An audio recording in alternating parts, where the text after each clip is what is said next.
오늘 우리에게 주신 하나님의 말씀 요한복음 6장 56절에서 59절입니다. 요한복음 6장 56절에서 59절 말씀 함께 읽겠습니다. 내 살을 먹고 내 피를 마시는 자는 내 안에 거하고 나도 그의 안에 거하나니 살아계신 아버지께서 나를 보내심에 내가 아버지로 말미암아 사는 것 같이 나를 먹는 그 사람도 나로 말미암아 살리라. 이것은 하늘에서 내려온 떡이니 조상들이 먹고도 죽은 그것과 같지 아니하여 이 떡을 먹는 자는 영원히 살리라. 이 말씀은 예수께서 가버나움 회당에서 가르치실 때에 하셨느니라. 아멘. 본문에 계시된 주님은 어떤 분이십니까? 우리와 함께 연합하고 그 안에서 의존하기를 원하십니다. 내 살은 참된 양식이다, 내 피는 참된 음료다 라고 말씀하시는 이유를 설명하십니다. 예수님을 먹고 마시는 자와 그 예수님과의 관계를 설명하고 계시죠. 먼저는 56절, 내 살을 먹고 내 피를 마신 자는 내 안에 거하고 나도 그 안에 거한다. 상호 내주. 음식을 먹으면 그 음식이 내 몸에 들어와 나와 하나가 되듯이 우리도 예수님을 먹으면 예수님과 하나가 됨을 말씀하고 계십니다. 예수님을 믿음으로 말미암아 우리에게 나타나는 가장 큰 변화가 뭐냐? 인생의 목적과 방향이 달라진다는 것입니다. 그 전에는 내가 주인이 되어서 내 힘으로, 내 방식으로 이 세상 방식을, 목적을 따라서 잘 먹고 잘 살고 내가 원하는 것을 이루는 것이 삶의 가치겠지만 예수님을 믿고 예수님을 영접하고 예수님을 먹고 마시는 삶을 사는 사람들은 오직 예수 안에서 예수님을 위하여 예수님을 따라서 살아가게 됩니다. 이것이 왜 이렇게 중요하냐? 마지막 날에 모든 사람들은 심판대 앞에 서게 됩니다. 예수님을 믿는 우리들도 예외는 아닙니다. 근데 우리는 그것이 심판이 아닌 이유가 우리를 심판하실 때, 성부께서 심판하실 때 우리를 심판하는 기준이 뭐냐? 우리 안에 계신 예수님을 보고 심판합니다. 사실은 백보좌에서 예수님이 심판하시죠. 예수님 안에 있으므로 우리는 심판의 대상이 아니라 오히려 상급의 대상이 되는 것입니다. 내가 주인일 때는 내가 한 행위가 내 삶이 심판의 기준이 되겠죠. 그렇게 되면 어떻게 되겠습니까? 영락없는 영원한 형벌에 처하게 될 것입니다. 그래서 여러분, 우리가 예수님 안에 거하고 예수님이 우리 안에 거하신다는 것은 우리의 인생과 운명을 결정짓는 가장 중요한 가치가 되는 것입니다. 또 한 가지, 예수님이 우리 안에 거하시고 우리도 예수님 안에 거한다는 것은 연합만을 의미하는 것이 아니라 상호 내주의 의미가 무엇입니까? 왜 서로 상호 내주합니까? 사랑하기 때문이죠.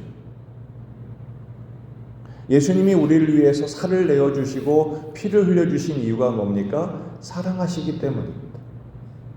우리도 예수님을 믿습니다. 예수님을 먹고 예수님을 마시는 이유가 무엇입니까? 사랑하기 때문입니다. 따라서 상호 내주는 사랑의 연합이 됩니다. 그러므로 예수님을 먹고 마시는 사람은 어떤 힘으로 사느냐? 사랑의 힘으로 살아가게 되어 있습니다. 사랑을 막을 것은 아무것도 없습니다. 로마서 8장 37절, 그러나 이 모든 일에 우리를 사랑하시는 이로 말미암아 우리가 넉넉히 이기느니라. 할렐루야. 여기서 다 끝났죠. 어떤 염려, 어떤 근심, 어떤 문제도 이 우리를 향한 주님의 사랑 앞에서 힘을 쓸 수 없습니다. 이 모든 일에 우리를 사랑하시는 이로 말미암아 우리가 넉넉히 이기느니라. 그 사랑을 확신하는 사람은 이런 믿음을 갖게 돼요. 내가 확신하노니 사망이나 생명이나 천사들이나 권세자들이나 현재일, 장래일, 능력, 높음, 깊음, 다른 어떤 피조물이라도 우리를 우리 주 그리스도 예수 안에 있는 하나님의 사랑에서 끊을 수 없으리라. 우리를 이토록 사랑하시는데 무엇이 문제가 되겠습니까? 문제가 된다면 우리를 향한 주님의 사랑에 의심을 갖기 때문입니다. 문제가 된다면 주님을 향한 우리의 사랑이 식어졌기 때문일 것이죠. 오히려 그 문제들이 주님을 향한 사랑의 진리를 가지고 주님을 더욱 사랑하게 되는 계기가 되게 하실 것입니다. 우리를 사랑하시기 때문에 십자가를 통과하게 하시고 고난의 관문을 통과하면서 우리를 향한 주님의 사랑을 더욱 깊게 깨닫게 하실 거예요. 식어졌던 사랑, 멀어졌던 사랑의 사람들이 주님 앞에 한 걸음씩 더 가까이 가게 하시기 때문입니다.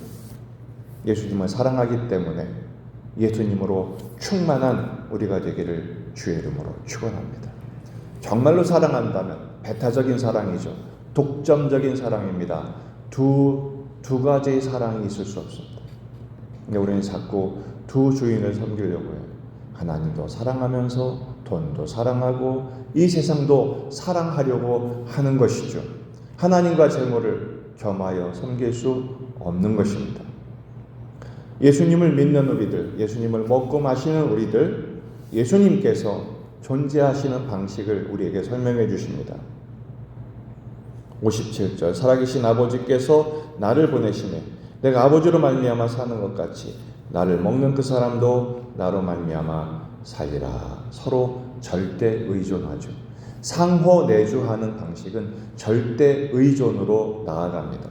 사랑하기 때문에 사랑하는 만큼 서로가 없으면 못 사는 것이죠. 여러분 예수님 없이 못 사십니까? 예수님 없이도 잘 사는 신자들 많습니다. 그저 돈만 있으면 문제만 해결되면 예수 없이도 그저 그럭저럭 잘 살아가요. 그것은 식은 사랑입니다. 절대 의존이 아닙니다. 요한복음 15장 4절 내 안에 거하라 나도 너희 안에 거하리라. 가지가 포도나무에 붙어 있지 아니하면 스스로 열매를 맺을 수 없음같이 너희도 내 안에 있지 아니하면 그러하리라. 여러분 오늘 우리가 기도할 제목은 이거예요. 나는 주님을 정말 절대 의존하고 있습니까? 그럭저럭 예수 없이도 잘 사는 신앙 가지치기 하셔야 합니다. 자기 부인, 주님보다 더 사랑하는 것들을 철저하게 내려놓고 깨뜨려야 합니다. 그러기 위해서 주님의 말씀 앞에 엎드리는 것이죠. 연합과 의존의 삶이라는 것은 말씀을 그대로 믿는 것입니다. 예수님만 사랑하고 예수님의 말씀을 의존하고 어디를 가든지 주님 중심으로 코람되고 하나님 앞에서 오직 예수님, 어떤 문제 앞에 있다 할지라도 나를 일으키시는 예수님을 믿고 그 말씀을 의존하며 말씀대로 이루실 것을 확신하고 끝까지 포기하지 않는 것입니다. 그 믿음으로 어떤 일도 포기하지 마시고 버티십시오. 믿음은 버티는 것입니다. 내 힘으로가 아니라 말씀을 의존하고 성령님을 의지하며 버티는 것이죠. 갈라디아 3장 27절 누구든지 그리스도와 합하기 위하여 세례를 받은 자는 그리스도로 옷 입었느니라. 주님과 연합된 예수로 옷 입은 삶, 오직 예수로 옷 입고 정욕을 위하여 육신을 도모하지 않는 삶, 우리 주님이 책임져 주실 것입니다. 우리를 사랑하시는 이로 말미암아 우리가 넉넉히 이기느니라. 이 믿음으로 오늘도 승리하는 저와 여러분이 되시기를 주의 이름으로 축원합니다.